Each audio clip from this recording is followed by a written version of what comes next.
Bem-vindo ao nosso encontro para continuarmos a nossa reflexão sobre o documento de Aparecida. Nós estamos com a temática Os rostos sofredores dos pobres são os rostos sofredores de Cristo. E hoje, então, olhamos os compromissos assumidos pelos bispos da América Latina e do Caribe na Quinta Conferência de Aparecida. Na terceira parte do documento conclusivo de Aparecida, o título principal é A Vida de Jesus Cristo para Nossos Povos. A vida de Jesus Cristo para nossos povos.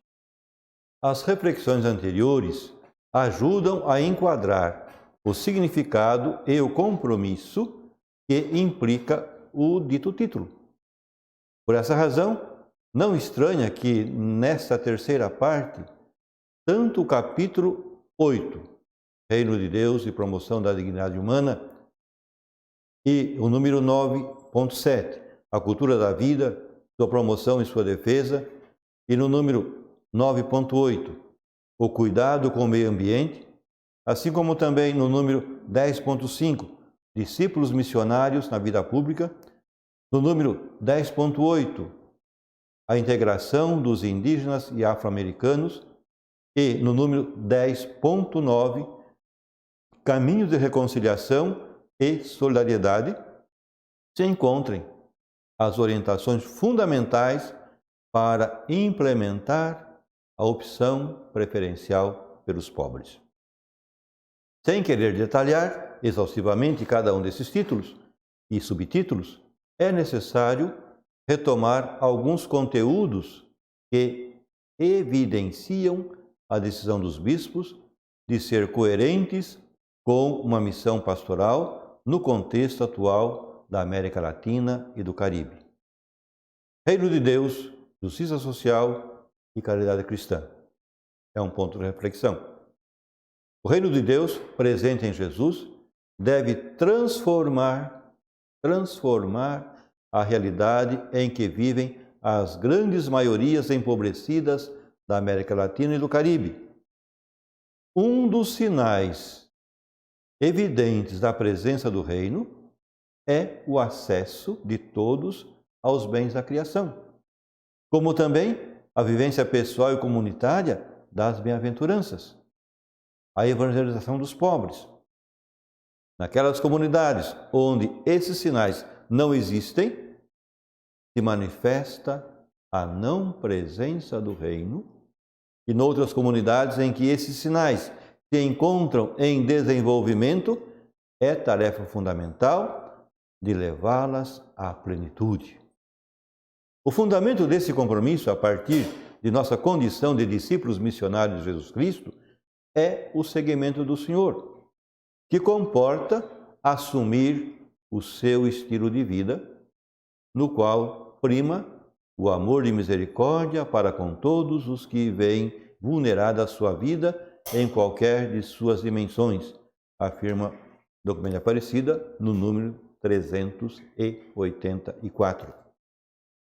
Isso requer não somente ajudar aos necessitados em suas necessidades urgentes, mas também que colaboremos com os outros organismos ou instituições para organizar estruturas mais justas nos âmbitos nacionais e internacionais.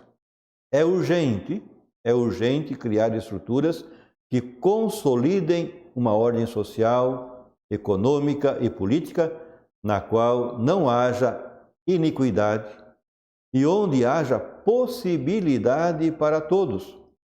Igualmente, requerem-se novas estruturas que promovam uma autêntica convivência humana, que impeçam a prepotência de alguns e que facilitem o diálogo construtivo para os necessários consensos sociais. Está no 384 do documento de Aparecida.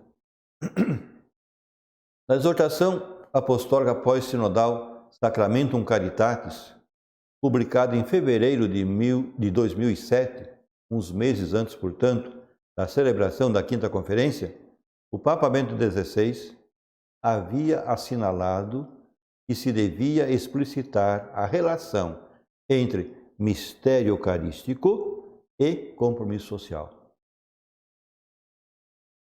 Explicar a relação entre mistério eucarístico e compromisso social. Literalmente está escrito, diz o Papa, dessa consciência nasce a vontade de transformar também as estruturas injustas, a fim de se estabelecer o respeito da dignidade do homem, criado à imagem e semelhança de Deus. É através da realização concreta desta responsabilidade que a Eucaristia se torna na vida o que significa na celebração. E torna, portanto, a nossa celebração autêntica.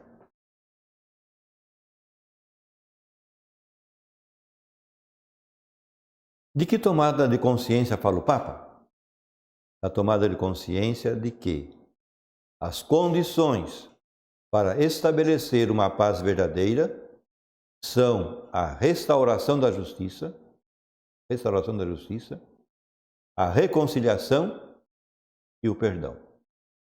Já o Papa João XXIII, em sua encíclica Pacem in Terris, havia recordado os pilares da paz.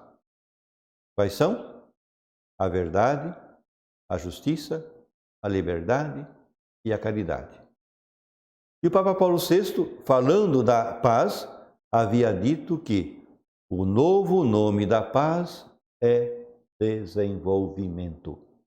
O novo nome da paz é desenvolvimento.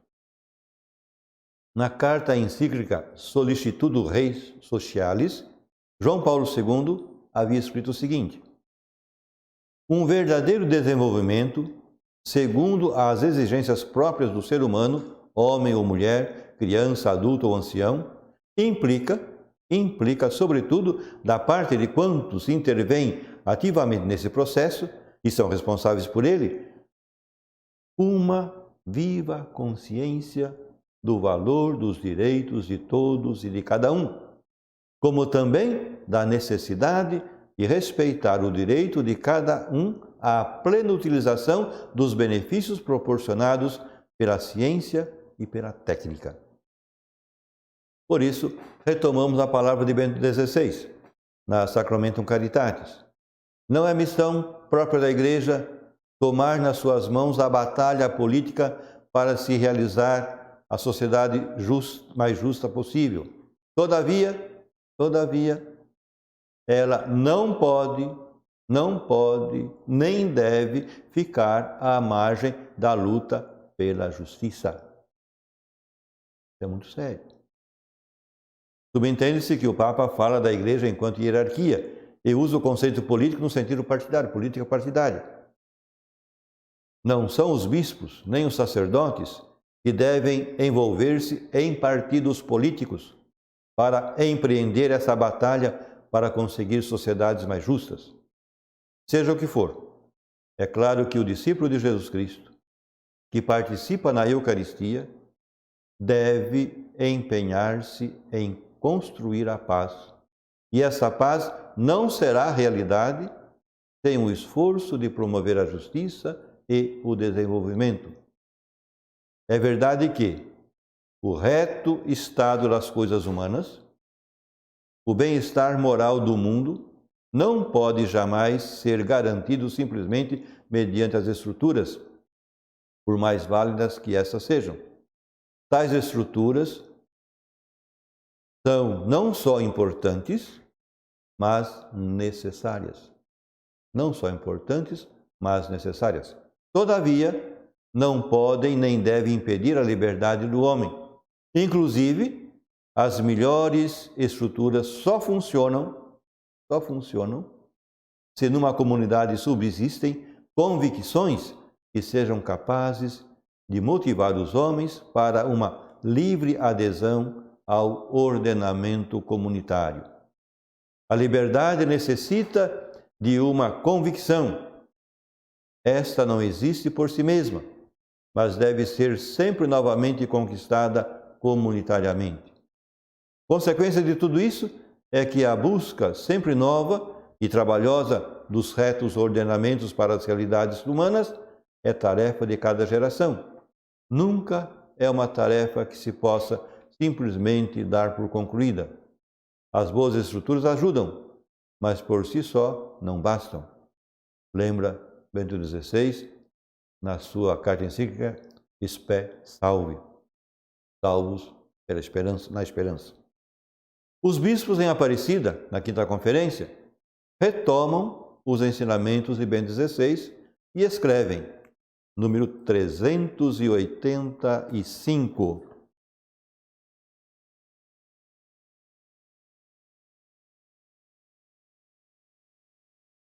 A Igreja colabora purificando a razão de todos os elementos que ofuscam e impedem a realização de uma libertação integral. Também é tarefa da Igreja ajudar com a pregação, a catequese, a denúncia e o testemunho do amor e da justiça para que se despertem na sociedade as forças espirituais necessárias e se desenvolvam os valores sociais. Só assim as estruturas serão realmente mais justas, poderão ser mais eficazes e sustentar-se no tempo. Sem valores não há futuro e não haverá estruturas salvadoras, visto que nelas sempre subjaz a fragilidade humana. E aqui entramos na questão da opção preferencial pelos pobres. A caridade não é uma espécie de atividade de assistência social que se poderia mesmo deixar a outros, mas pertence à sua natureza, é expressão irrenunciável da sua própria missão. Isso aqui é Bento XVI, na sua primeira encíclica, Deus Caritas Est, Deus é amor. Então ele deixa claro que a caridade faz parte da essência da Igreja, da evangelização. Se a Igreja não opta pelos pobres, necessitados, excluídos, sobrantes, desprezados, a Igreja trai. A Igreja trai sua identidade. Por isso, os bispos, na quinta conferência, disseram o seguinte, no número 393. Se essa opção preferencial pelos pobres, se essa opção está implícita na fé cristológica, os cristãos, como discípulos e missionários, são chamados a contemplar nos rostos sofredores de nossos irmãos o rosto de Cristo que nos chama a servi-lo neles. Os rostos sofredores dos pobres são os rostos sofredores de Cristo, que é o tema da nossa reflexão. Eles desafiam o núcleo do trabalho da Igreja, da pastoral e de nossas atitudes cristãs. Tudo o que tem a relação com Cristo, tem relação com os pobres. E tudo que está relacionado com os pobres, clama por Cristo. Tudo quanto vocês fizeram a um desses meus irmãos menores, fizeram a mim, diz Jesus na parábola do julgamento final. João Paulo II destacou que esse texto bíblico de Mateus 25:40 ilumina o mistério de Cristo.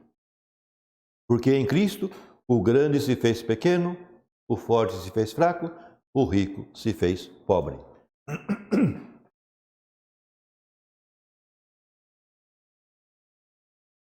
Os bispos em Aparecida assumiram o compromisso de manifestar em opções e gestos visíveis a defesa da vida e dos seus direitos mais vulneráveis e excluídos e o permanente acompanhamento em seus esforços por ser sujeitos de mudança e transformação de sua situação.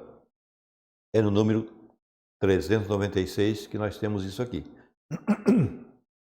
Os bispos disseram: comprometemo-nos a trabalhar para que a nossa igreja latino-americana e caribenha continue sendo, com maior afinco, companheira de caminho de nossos irmãos mais pobres, inclusive até o martírio.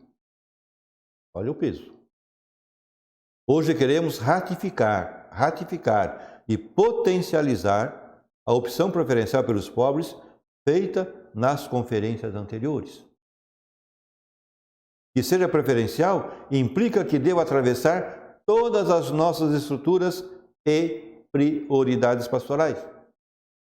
A Igreja Latino-Americana é chamada a ser sacramento de amor, solidariedade e justiça entre os povos. A história será testemunha de nossa coerência ou incoerência. E deveremos buscar superar o risco de ficarmos em meras teorias ou emoções, sem uma mudança profunda em nosso comportamento e em nossas decisões. Isso implica uma atitude permanente expressa em opções e gestos concretos, na proximidade de irmãos com os empobrecidos da América Latina, no reconhecimento do seu valor sagrado aos olhos de Cristo, na radicalidade de uma defesa de seus direitos. No número 399, encontramos o seguinte: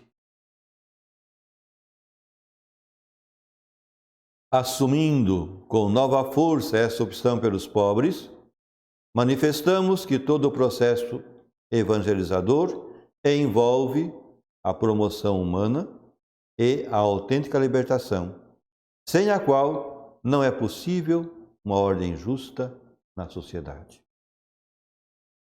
O desafio que temos diante de nós é como conseguir cumprir esse compromisso. Duas recomendações importantes vieram da quinta conferência. Primeiro, a divulgação e o conhecimento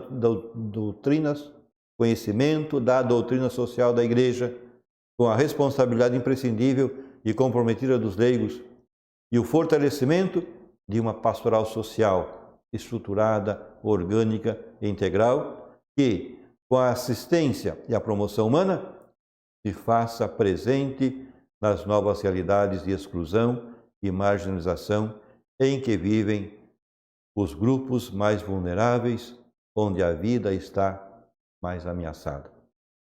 À assistência e promoção humana devem juntar-se os processos de libertação integral. E aqui é o número 402 de Aparecida. A globalização faz emergir em nossos povos novos rostos pobres. Com especial atenção e em continuidade com as conferências anteriores, fixamos nosso olhar nos rostos dos novos excluídos. E aqui vem a lista: os migrantes, as vítimas da violência, os deslocados e refugiados, as vítimas do tráfico de pessoas e sequestros, os desaparecidos, os enfermos de HIV e de enfermidades endêmicas, os toxicodependentes, idosos, meninos e meninas que são vítimas da prostituição, pornografia e violência ou do trabalho infantil, mulheres maltratadas, vítimas da exclusão e do tráfico para exploração sexual, pessoas com capacidades diferentes, grandes grupos de desempregados, os excluídos pelo analfabetismo tecnológico, as pessoas que vivem na rua das grandes cidades, os indígenas e afro-americanos, agricultores sem terra e os mineiros. A Igreja, com sua pastoral social, deve dar acolhida e acompanhar essas pessoas excluídas nas respectivas esferas. Esta larga lista de novos rostos de pobres não podem nem devem deixar tranquilos os discípulos de Jesus. devem inquietar-nos. O compromisso da opção preferencial pelos pobres exigirá conseguir incidência nos estados para aprovar políticas sociais e econômicas em favor dos empobrecidos, buscando um desenvolvimento sustentável. Essas políticas devem levar em si um conteúdo ético, solidário e autenticamente humanista. Porém, não é suficiente. É importante recordar aos agentes econômicos que produzem riqueza, trate-se de grandes ou pequenos empresários, ou de pessoas que investem seus capitais em ações especulativas, que o mais importante na ordem econômica é o ser humano, a pessoa e as famílias. E que não há maior pobreza que de não reconhecer a presença de Jesus Cristo nos pobres e excluídos. Ao finalizar esta reflexão, quero concluir com o escrito por Padre Gustavo Gutierrez em seu artigo Aparecida, a opção preferencial pelos pobres. Gutierrez dizia: Aparecida orientou ver cara a cara essa realidade sem subterfúgios e escapatórias, e apresenta exigências aos discípulos de Jesus Cristo para que cumpram sua missão com fidelidade ao Evangelho. O faz convencida de que a opção preferencial pelos pobres nos impulsiona, como discípulos e missionários de Jesus, a procurar caminhos novos e criativos a fim de responder a outros efeitos da pobreza. A opção preferencial pelos pobres compreende um estilo de vida que inspirou muitos compromissos em 3 níveis diversos, porém relacionados: o anúncio da Boa Nova nos terrenos pastoral e social, talvez o mais visível; o nível teológico e, como embasamento de todo o anterior, o da espiritualidade, ou seja, o seguimento de Jesus. Nos terrenos pastoral e social, o anúncio da Boa Nova, que denuncia as situações que geram pobreza e alenta a esperança de mudanças, graças ao Senhor, se realiza. Poderia aumentar se utilizando mais e melhor os meios de comunicação social. No nível teológico, em alguns lugares e setores, todavia se mantém dúvidas, suspeitas e prejuízos. Em geral, o ambiente que respira na atualidade é de menos tensão e confrontação, como em tempos passados, não muito distante. O desafio maior está no nível da espiritualidade. Assumir os critérios evangélicos para agir coerentemente com eles, não ficando apenas nem de modo distinto de pensar a nível intelectual, é desafio maior para os cristãos da América Latina, Caribe e do mundo inteiro. Quando existe a divisão entre a fé e a vida, o cristianismo é um fato puramente nominal. É sério. E foi João Paulo II que disse isso. Para ser verdadeiro discípulo do Senhor, o fiel deve ser testemunha da própria fé e testemunha não só com palavras, mas com a própria vida. Devemos ter presente as palavras de Jesus: nem todo aquele que me diz Senhor, Senhor, entrará no reino dos céus, mas aquele que faz a vontade do meu Pai que está nos céus. A abertura à vontade do Pai supõe uma total disponibilidade que não exclua sequer o dom da vida. O máximo testemunho é o martírio, dizia São João Paulo II na exortação apostólica Ecclesia in America. A América Latina e o Caribe estão urgidos de um maior número de mártires, entendido nesse sentido, do testemunho. Não haverá fidelidade à identidade do discipulado e da missão sem essa atitude interior de entrega à própria vida no amor aos irmãos. tem essa atitude profunda, a opção preferencial pelos pobres, nem refletirá uma verdadeira fé em Jesus Cristo, nem transformará o mundo. Assim se cumprirá o que o Senhor anunciou. Se o sal tornar-se insosso, com que salgaremos? Para nada mais serve, senão para ser lançado fora e pisado pelos homens. Hoje ficamos por aqui e encerramos este bloco, essa temática. Os rostos sofredores dos pobres são os rostos sofredores de Cristo. Nosso próximo encontro, iniciaremos um novo tema. Conto com você. Até lá!